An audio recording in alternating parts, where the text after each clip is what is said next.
I'll just hand over to you to speak to your submission on the Treaty Waitangi Principles Bill. Got it. All right.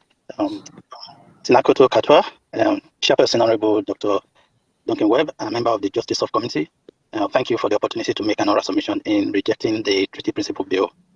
Recently, Tifatora published a 2024 demographic report that described the geographic distribution and key demographic statistics of Aotearoa, Asian and Middle Eastern, Latin American and African in New Zealand. The report outlined the history of migration waves.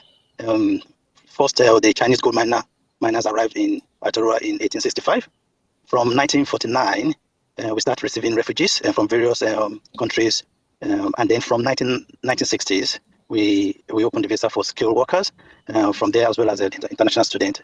I highlighted this to emphasize that although the treaty was a partnership agreement between two sovereignties, however, precisely 25 years after the treaty was signed, other parties started to migrate to Aotearoa.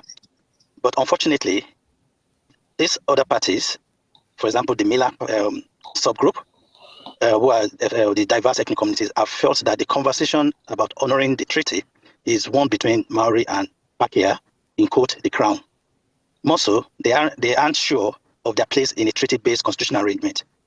And that is a thank you to the system and the media that made sure both migrants and former refugees settling in Aotearoa have limited or no engagement or the understanding of the conceptual of the treaty, New Zealand constitutional arrangement, and each person's right within that framework. The other point I will make in opposition to this bill is that facts matters to us as human beings, and that it is important that we ensure that in the debate that we are factual. The Treaty Principle Bill and associated claims within it, and in its promotion of various websites are not accurate and present misinformation as truth. This sort of action causes tremendous harm to our society, especially around social cohesion and sense of belonging to ethnic migrants and refugees. And it also further harm the journey of belonging that new immigrants to New Zealand are undergoing. It is disappointing that people are leveraging the failure of the system to promote, engage, and educate the diverse ethnic community of Aotearoa about Maori and treaty, to disinform and continue to propagate negative narrative.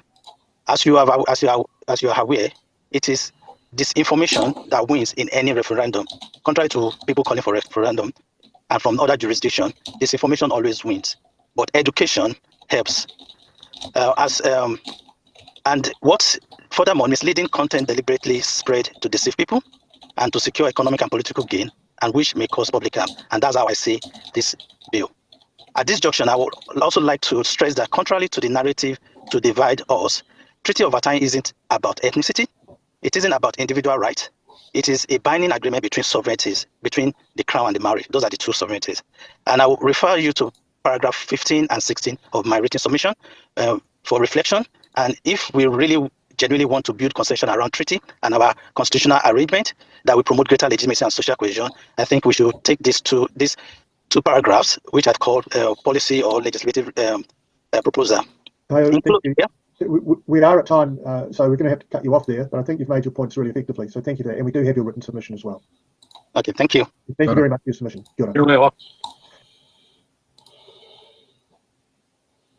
Well, that's interesting hearing it from a African's perspective. Yeah, I think the only thing I can add on top of that is that Te Tiriti o Waitangi is actually ours. It belongs to all of us, whether or not we are tangata whenua or tangata tiriti. My understanding of that, whether or not if you're tangata tiriti or even tauiwi, it includes everyone that does not have Māori ancestry. So, those that make this whenua, these lands, our home. So I think the conversation as treaty partners does encompass a broad band of different races and people. Yeah. Now, I don't think we're going to have enough time to get another submission going through, just because just look at it, we'll be sailing very close to that 5 p.m. mark that you just mentioned earlier. So how have you found the submissions? Yeah, to be fair, no surprises. I think that the common themes that we are hearing is what I personally would have anticipated when you don't go through a good, just, robust process. So yeah, I think we're hearing a lot about equity. We're hearing a lot about just having better collaboration and consultation, not hijacking movements, but including people within that discussion. We've heard lots about different people that are impacted under this proposed bill. Yeah. So yeah, there's a lot here from the submissions for us to move forward with. I think there's a definite window that it's clear that we need to do a lot more education around this, and making sure that people aren't misinformed, which is why I was really quite excited about that mobile education incentive. So yeah, I think there's more work that just needs to be informed and people understanding Te Tiriti rather than us investing time in trying to rewrite it. Yes, no problem. Okay. Thanks for watching. Make sure you're subscribed to our Facebook